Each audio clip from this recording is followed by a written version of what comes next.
Sierra Casey. And I'm Bee. We're here with Tie-In to Tie-In, and today we're interviewing Sarah from Path and Green. Can you give us an overview of your job? Yeah, so I am the founder and president of Path and Green, and Path and Green mission is to bring hope and a future to Lorain County girls to end hygiene insecurity and period poverty. Great. What made you think about starting the company, or what made you think about starting it originally? Was it a specific instance, or was it just you realized the statistics or whatever? Yeah, so when I was actually an educator before I came home to be a stay-at-home mom, and when I left, I knew that I wanted to run a nonprofit or start a nonprofit, and so didn't know exactly what that was going to look like. I also thought it was going to be a little bit sooner than it was. I've actually been home for 13 years now, and in January of 2021, my daughter and I were actually watching TikTok, and we came across a video of a girl in Washington that was doing a similar program. So their church was right across the way from a local high school, and they found out that 60% of their girls were in need, so they created a boutique in their church for girls to come and get what they needed. And I just love that idea and concept. And through my work in the community and with my church, I knew that there was a need out there. So I just started praying about it and talking to my husband and some of my friends and said, hey, what do you guys think? Do you think that this might work? And so they agreed, and then I met with Clearview High School, their staff, and asked if there was that need, and they said, absolutely. You could probably just serve us, Clearview, and Lorain City and be completely busy, but I not only wanted to serve those districts, but serve also districts like Amherst, where that's actually where we live, and be able, because I think districts like Amherst, there are still kids who need help, but they often get overlooked because the need isn't as great in the district itself. So in April of 2021, we started Path and Green, which is a nonprofit organization that provides hygiene items to girls in need. So that's incredible. Yeah. How many schools are you located in? We're actually in 40 different schools. Wow, that's a lot. Yeah, or 11 out of 14 school districts. And the only reason why we're not in all 14 is we just haven't gotten to them yet. How often does it interfere with your daily life? Is it a daily thing, or do you have monthly meetings? How does the business side of it happen? Yeah, so I've been working, actually our organization is completely volunteer ran. So I've been running it since April of 2021, and I work usually about on Tuesday, Wednesdays, and Thursdays from 9 o'clock till 2 o'clock. So in between when my kids are in school. I do sometimes deliver also on Fridays, but that's when I usually operate Path and Green. What's in a personal care bag? Okay, so we have 3 different programs. Our personal care bag program is for high school girls, and we offer 14 different products. So we offer shampoo and conditioner, body wash or a bar of soap, body lotion, deodorant, a dental kit, which includes toothpaste, toothbrush, or floss, and they can also get those separately, mouthwash, lip balm, and then their menstrual products. And we offer menstrual cups, pads, or tampons to girls. And girls can order one time per semester. And all of our items are personalized based on the girls' needs, because we want our products to be used. And so we personalize from our shampoo. We cover all of the hair types. So someone who has my hair type is going to use different hair products than a black girl, like your hair type, right? And so we want to make sure that they have what they need. And then we also even provide like dandruff shampoo. That's so considerate. Yeah. How do you find the funding for Path and Green? So because we're a nonprofit, we go through several different avenues. We do fundraising, and then we get individual donations and donations from businesses and like organizations like the Eagles or the VFW, places like that, or Second Century. And then we also get product donations. And then we also write grants. That's great. Yeah. Why do you think partnering through schools is so effective?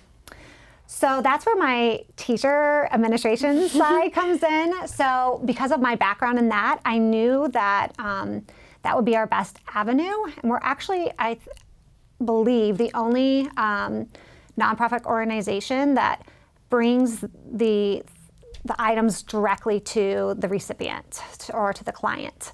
So we wanted to eliminate the access barrier of a lot of parents and people who don't have as many resources. They may not have the transportation to get to where they can access like a food bank or things like that.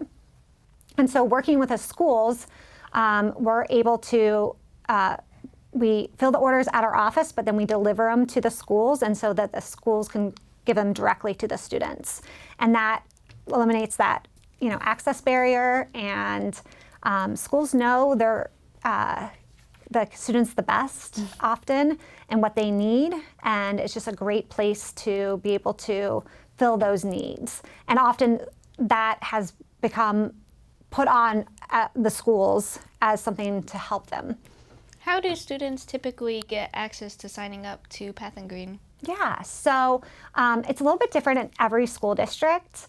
In a school district like Lorain City, we consider you guys 100% free and reduced. So under the lunch program, and so everybody has a need in Lorain City. So anybody can order, and if you go to Lorain High School. But a school like Amherst, their percentage is only about 24%. So it's a little bit lower. We have a greater range of some, kids that are very wealthy, and then there's some, kids that don't have what they need, right? And so we want to make sure that we're just protecting and making it private for them, but also allowing them to access those things. So they have to qualify for free and reduced lunch, and that's our number one qualifier, except that we do allow staff members to use their discretion. So sometimes we have kids where their parents are maybe going through a rough time, or mom and dad are going through a medical thing and they can't get out, or they just don't have transportation. And so we allow a social worker or a counselor or a teacher to say, hey, this girl needs still help. She doesn't qualify as a free and reduced lunch, but we want to make sure she gets what she needs. Mm-hmm. So we allow that as well. Great. What do you need from a school to partner with them? So it's pretty easy.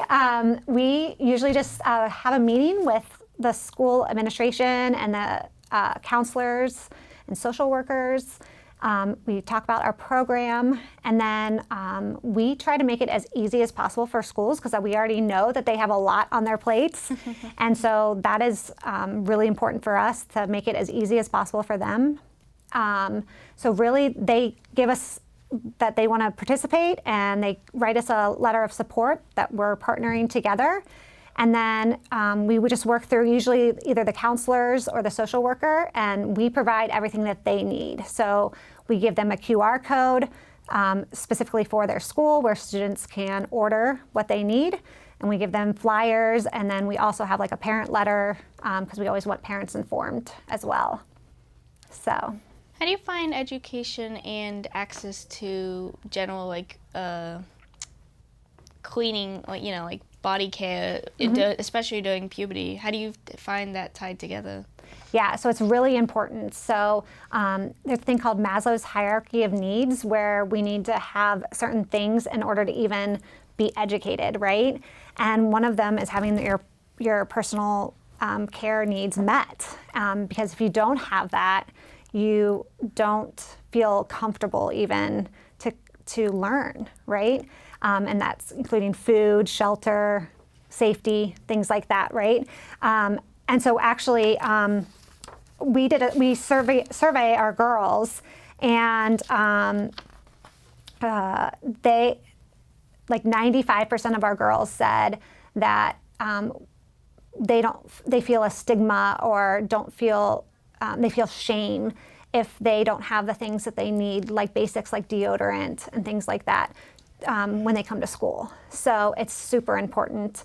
And also, 1 out of 5 girls in Ohio miss school every month because they don't have the menstrual products that they need to be able to come to school, which is pretty crazy. Yeah, it's crazy in America, right? Yeah. Like you can think of that as maybe in a third world country or something, but here in America, 1 out of 5 girls.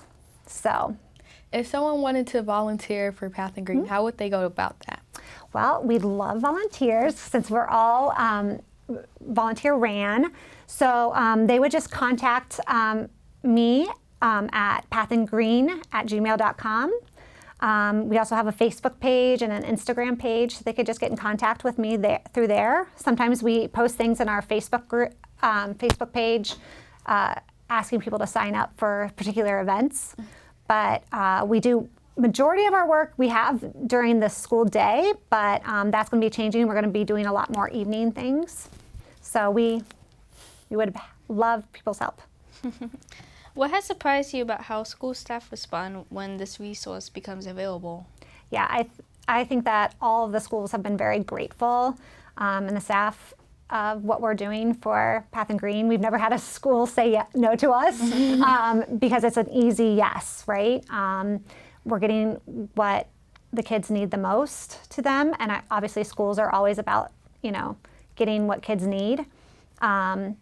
And they're always really willing to work with us, and just blessed to be able to be a part of our program, and we're blessed to have them as a partner.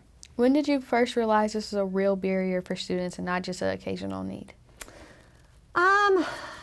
I think that I've just always kind of known that. I saw it myself in the classroom. I taught high school for 3 years, and a lot of my students struggled with that as well, and just didn't have the access to hygiene items. For whether they couldn't afford it or parents weren't getting it to them or giving it for them. And some kids haven't been educated enough to know the importance of good hygiene. And actually, I don't know if you knew, but hygiene is 2/3 of your health. So when we don't wash our hands, we don't brush our teeth, that causes other health problems. And so it's really important for us to have good hygiene.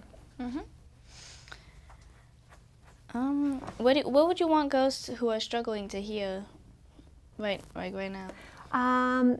I would love for them to know that they are loved and they are worthy and valuable. We feel it's so important for us to not only provide what they need, but also encourage our girls, and mental health is very important. But I think when we feel good, we are able, and like when we are able to take care of our bodies, then we feel good, right?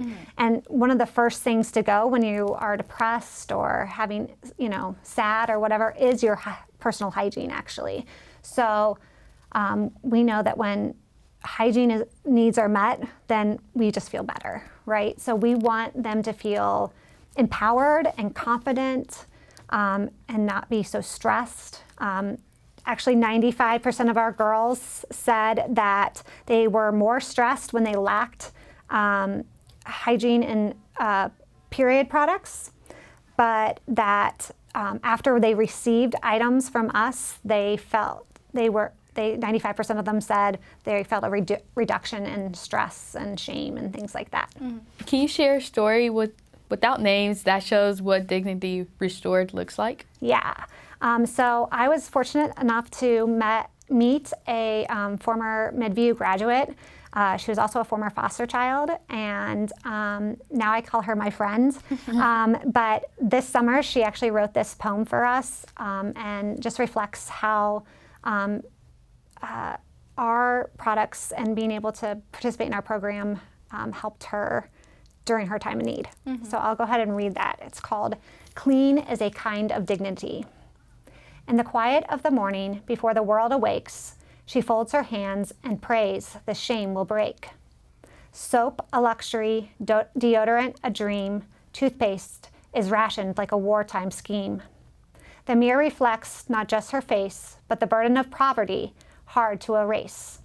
In locker rooms, whisper, float like air, she smells again as if she wasn't there. Clean is not just a comfort, it's a shield, a skin, a line between being welcome or shut in. A child too young should never have to learn that hygiene has a price she cannot earn. But then, a box, a bag, a knock at the door. Not charity, but dignity, restored once more. From hands that care, not pity or pride, a program that stands where shame used to hide. A toothbrush offered without a sneer, a bar of soap saying, you matter here. Tampons, mouthwash, shampoo, pads, hope can come in paper bags. For what is clean but a kind of grace, a way to feel human, to take up space. Not lesser, not dirty, not brushed aside, but worthy, with heads held high in stride. To those who give without a name, you fight the filth of stigma and shame. You see the soul beneath the grime and remind the world they're worth the time. So may these acts keep rising like the sun until clean is free for everyone, not just for the rich, not just for a few, but because hygiene is a human right too. That's really powerful. That's really good. That's so nice. Thanks.